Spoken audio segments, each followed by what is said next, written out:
Saludos, estamos en Diálogo Abierto. Soy Javier E. Gómez. En el programa de hoy, la comisionada del Departamento de Protección al Consumidor y el Trabajador de la ciudad, Vilda Vera Mayuga, nos explica qué fue lo que ocurrió en la reconocida cadena de funerarias R.G. Ortiz y qué pueden hacer las personas afectadas que aún necesitan hacer un reclamo por prácticas engañosas que una investigación ha comprobado. Después comienza el año nuevo escolar y repasamos algunos consejos esenciales de cómo preparar a los niños y jóvenes para el regreso a la escuela. También hay consejos para padres y encargados sobre cómo manejar la ansiedad y el calendario con la rutina de tener menores en el colegio. Nos habla el destacado psicólogo Luis Laviena. Acompáñanos en esta edición de Diálogo Abierto.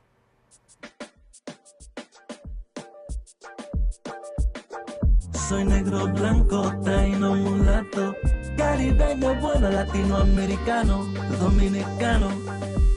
Arroz con huevo, tambor y mambo, soy sincero.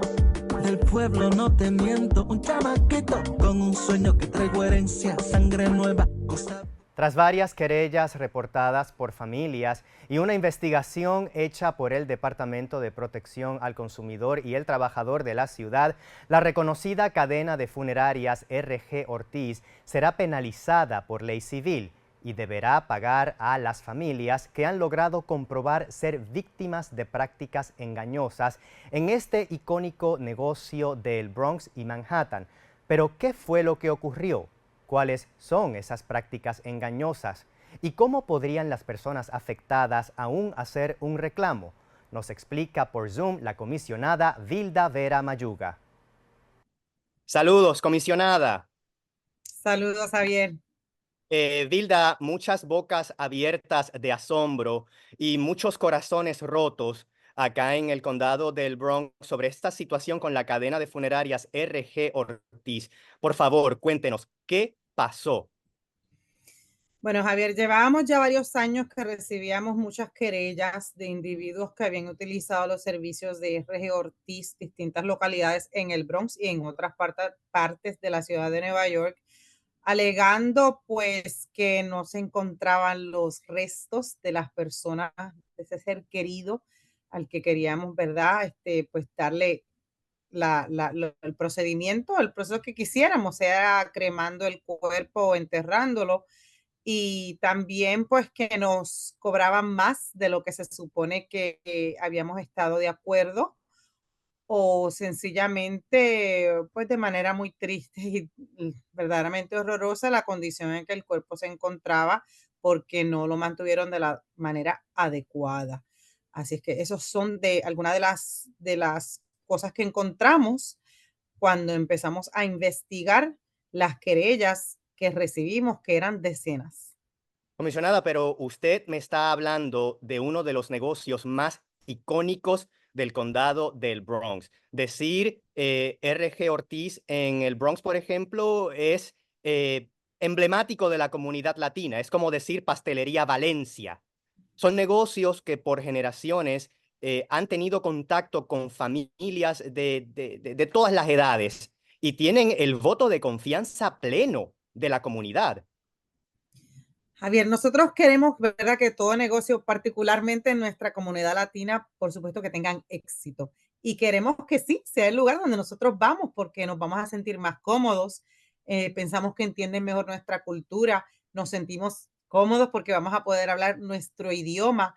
Pero sí, tienes toda la razón, que es un nombre que lo familiarizamos mucho, lo conocemos muy bien y pensamos que vamos a ir y se va a encargar de todo, particularmente en un momento que nos sentimos tan vulnerables, que verdaderamente necesitamos que alguien nos coja de la mano y nos lleve paso a paso sin nosotros tener que hacer preguntas o preocuparnos que va a ser una conducta realmente depredadora.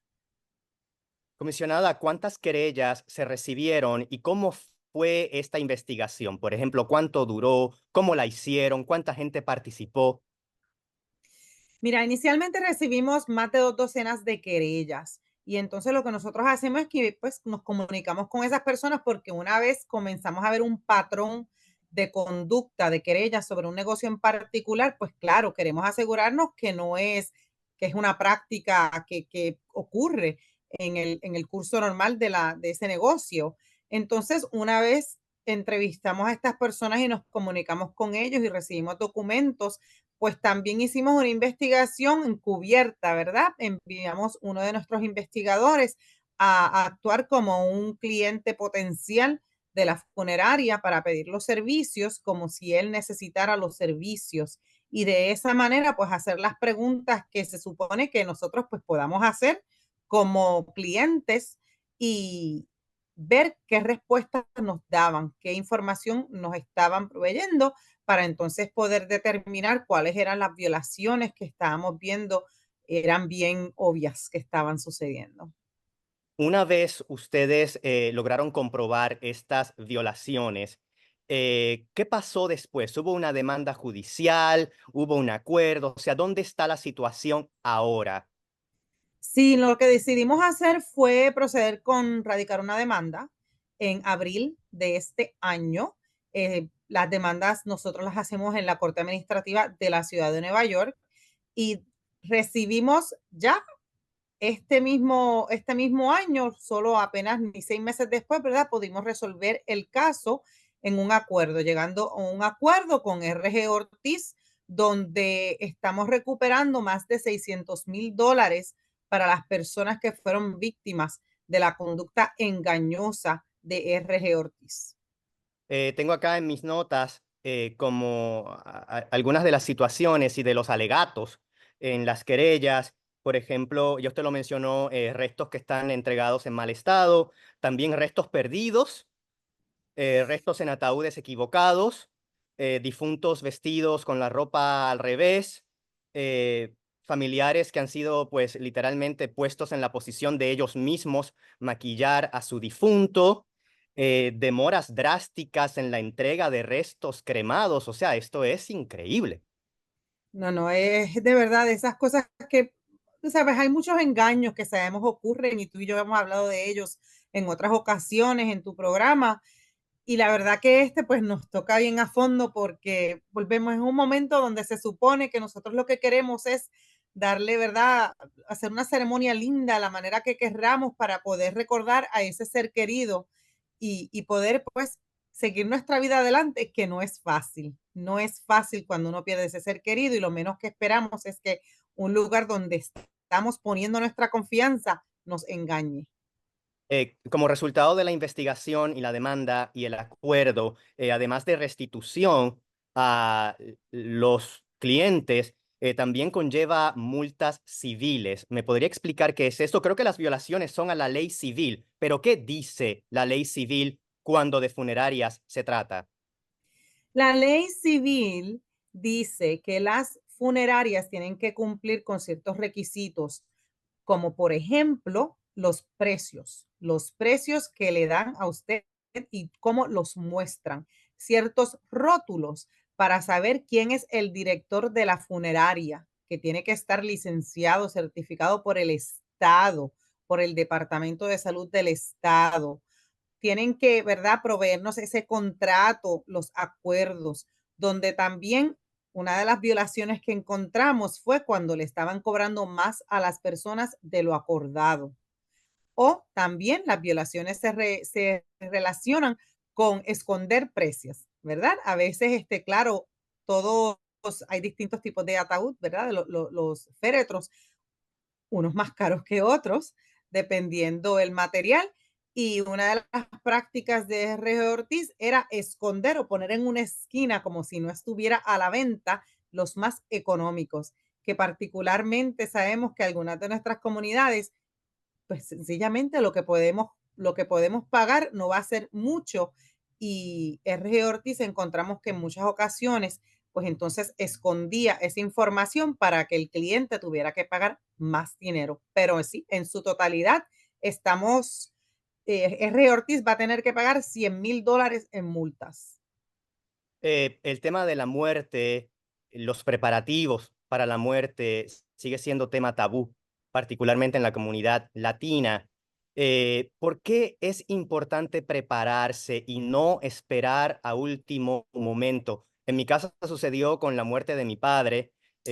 No estábamos preparados, se dejó para último momento, no había tumba, no sabíamos nada de arreglos funerarios, de costos ni nada. En último caso hubo que conseguir una fosa prestada de otro familiar. O sea, cuán importante es prepararse, hacer su investigación. Muy importante, porque cuando llegue ese momento, realmente no es donde tenemos la mente. Realmente no tenemos el espacio mental para enfocarnos y tomar esas decisiones inteligentes que necesitamos tomar y que cuestan mucho, mucho dinero. Queremos tener todo preparado, todo listo, para que cuando ese momento llegue, que sabemos que va a llegar, porque igual que todos nacimos, todos vamos a fallecer, pues poder referirnos al documento que ya tenemos preparado, al acuerdo que hayamos llegado y todo eso. Ok, primer paso, segundo paso, tercer paso, ya lo tenemos todo preparado. Es importante tomarse ese tiempo antes, como tú dices, ¿verdad? Es algo de lo que nadie quiere hablar, particularmente a veces son nuestros papás, ¿verdad? Y entonces tampoco queremos decir, yo digo, ¿verdad? No, a veces le dice a sus papás y me dice, ya me quieres muerto.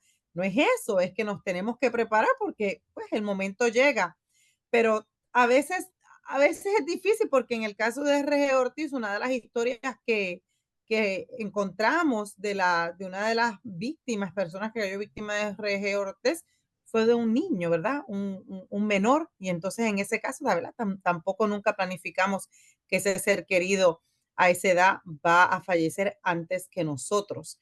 Pero de la manera que sea posible, debemos sí informarnos. En nuestra página web tenemos puntos específicos para estar pendiente a los casos con las funerarias y cosas que debemos estar buscando y las preguntas que hacer para estar bien informados. ¿La investigación concluyó, comisionada, o todavía esto continúa? ¿Están recibiendo querellas o están abiertos?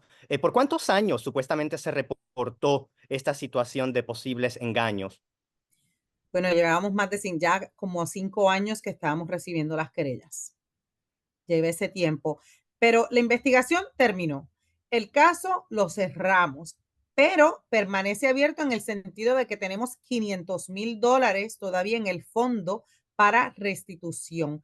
De las querellas que habíamos recibido inicialmente antes de erradicar el caso, hay 28 personas que van a recibir ya restitución sin tener que someter nada porque tenemos todos sus detalles y son las personas que nombramos en el caso. Pero y esas personas ya tienen $105,000 que están reservados para ellos y estamos procesando esos pagos. El resto de los 500,000 que quedan, entonces son los que vamos a estar distribuyendo a todas las otras personas que hayan sido víctimas de esta conducta depredadora y necesitamos que sí, que por favor se comuniquen con nosotros. Tenemos una hoja de reclamo preparada específica para este caso en español para que la puedan radicar con la información que tenga.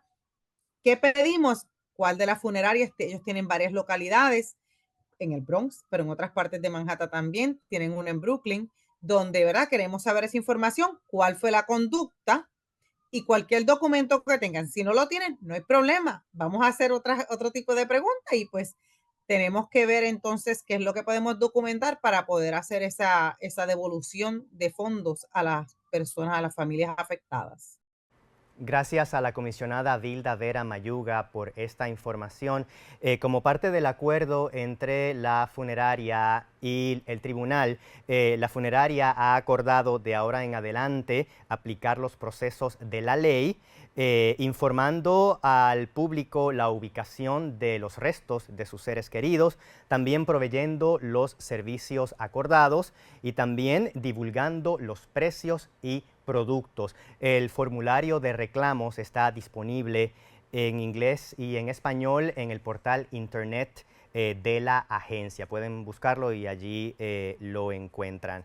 Después de esta pausa, el doctor Luis Laviena nos dice cómo podemos ayudar a los niños y jóvenes a reintegrarse a las rutinas para empezar el nuevo ciclo escolar.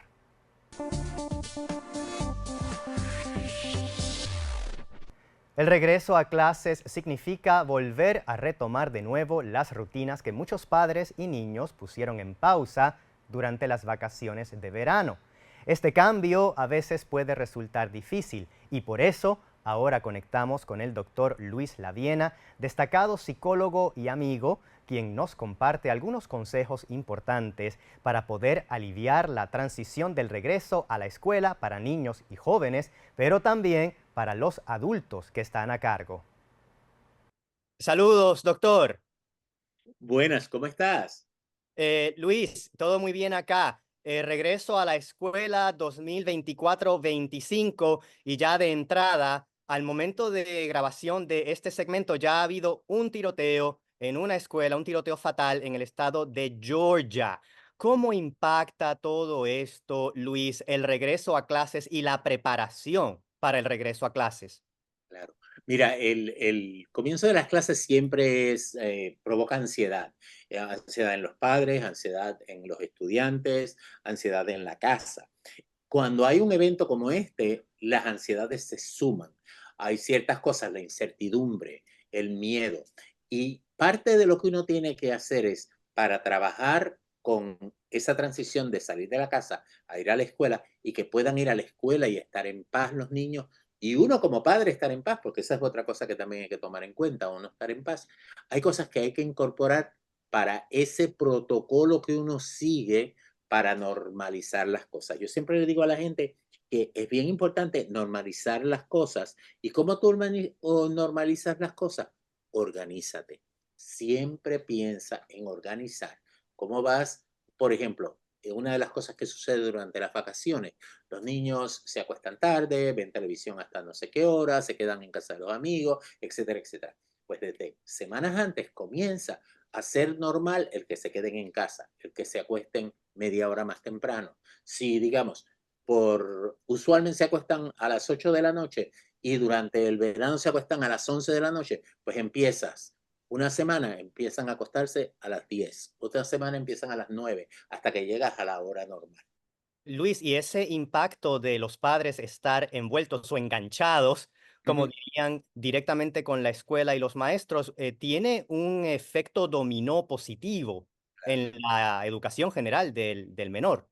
Claro. Una de las cosas que ha pasado en los últimos años es que se ha puesto como bimodal, dos estilos. Está la persona que básicamente está completamente separado de la escuela, el mundo de la escuela está separado de ti, otros que están todo el tiempo metidos en la escuela. Y lo importante es buscar un happy medium, una manera en que tú puedas servir a la educación de tu hijo, porque acuérdate, esa es la meta final, educar a tu hijo. Y educar a tu hijo no es solamente enseñarle matemática, lectura, lenguaje, etcétera, etcétera, sino enseñarle civilidad, enseñarle a compartir, enseñarle a pasar el tiempo, enseñarle disciplina. Una de las cosas que estaba mirando el otro día es que acaba de salir un estudio estudiaron 100 personas más exitosas en el mundo y adivina cuál era la primera variable que los llevaba al éxito, la disciplina. No era ni la inteligencia, porque habían grados de inteligencia bien diferentes, no era tampoco la habilidad de hacer cosas, porque habían personas con impedimentos, había personas con diferentes problemas, pero todos decían que lo primero y lo más importante era la disciplina, o sea, uno tener una cosa rígida. Y disciplina no es a base de miedo, es a base de practicalidad. ¿Qué es lo que tú quieres hacer? ¿Cómo voy a llegar a hacerlo? ¿Y cuál es mi plan para seguir en ese camino y no desviarme? Esas son las cosas importantes. Luis, imagino además que esto es una estrategia que funciona cuando un menor ofrece resistencia a la transición del regreso a horario escolar después de la vacación. Algo más que tomar en cuenta para los menores que pongan resistencia, incluso cómo manejar esta situación con las redes sociales y el tiempo en pantalla, que durante el verano todo el mundo estaba concentrado en el Instagram y en el TikTok y en los videojuegos, pero ya Claro, no se debe claro. o puede. Claro que sí, hay que ser, eso es parte de esa transición. Y parte de lo que tenemos que aprender nosotros los padres es que nosotros tenemos que humanizar las cosas y entender. Yo siempre le digo a los padres que cuando un niño ofrece resistencia, lo que te está ofreciendo es una oportunidad de crecimiento. Tú tomas esa resistencia y vamos a convertirla en algo. Vamos a convertirla en una conexión tuya con el niño. Háblale de las resistencias tuyas, tus resistencias a levantarte para ir a trabajar, tu resistencia para hacer cualquier trabajo en la casa, etcétera, etcétera. Y cómo es importante uno dejar esas resistencias a un lado porque el resultado final va a ser mejor que la cuestión momentaria. Abres un diálogo y le enseñas al niño que no todo en la vida es lo que tú quieres y lo que te hace feliz, que van a haber momentos en que tú te tienes que amarrar a un protocolo para poder llegar a tener éxito en las cosas. Eso es súper importante, porque si no, lo que estás creando es una generación de gente que no sabe bregar con frustración, que no sabe bregar con cualquier objetivo que no se logra, con cualquier obstáculo. Y básicamente estos son la generación de los losers, como dicen, que en el primer momento que hay un problema, no, porque no está bien, porque no me gusta, porque no me gustó esto, porque hacía calor, porque bla, bla, bla, y lo dejas ir y pierdes una oportunidad mucho más grande que puedes salir del tú disciplinadamente seguir ese trabajo y llegarlo al final que te va a beneficiar a ti. Estos son entonces, Luis, destrezas de vida, Ujú. sobre todo en esta época de miedo. ¿Qué es un buen punto medio para los padres y los encargados, los adultos, de estar envuelto en la vida de un menor, pero no sobreprotegerlo al punto de castrarle su independencia e inculcarle miedos que realmente le impiden superarse? Claro, si yo siempre le digo a la gente que parte de lo que uno no se da cuenta es que cuando suceden estas cosas con los niños, lo que se, lo que excita a la gente es el miedo tuyo como padre. Tienes miedo a que falle, tienes miedo a que no cometa errores, tienes miedo a que no pueda completar las cosas de la manera en que tú lo quieres. Y tú sabes que ese es el error número uno, porque si los niños, una manera en que ellos tienen que aprender es a través de los fracasos, a través de las cosas que no salen bien y a través de cómo tú como padre manejas la frustración. Así es que por eso es que es importante cuando el niño te da pushback, cuando te da dificultades, cuando te da las cosas, esa es una oportunidad fenomenal para tú traer tus propias ansiedades y tus propios problemas y cómo los superaste para que el niño vea que esto es una cuestión normal. Y nuevamente, a lo que hablé primero, normalizar las cosas. Organízate para que puedas llevar la normalización. O sea, no sacaste la nota que querías ahora. ¿Qué es lo que tienes que hacer? Vamos a hacerle una autopsia a la situación. ¿Qué fue lo que pasó que no salió bien? Pasó esto y esto. Ok, pues para la próxima vez, esto es lo que debemos de hacer. ¿Qué tú crees? Que yo creo. Siempre habla de lo que tú crees y pregúntale lo que tú crees. Enséñale a validar, a que él pueda mirar sus sentimientos y eso es lo que le va a dar crecimiento, lo va a hacer adulto. Doctor, no quisiera que termináramos el segmento sin hablar del asunto de las redes, los videojuegos, el tiempo en pantalla, que se nos quedó pendiente, y también que nos explique cuáles son esas señales que indican que un niño está teniendo problemas ajustándose a la rutina escolar y que tal vez necesite cierto apoyo o intervención. Claro.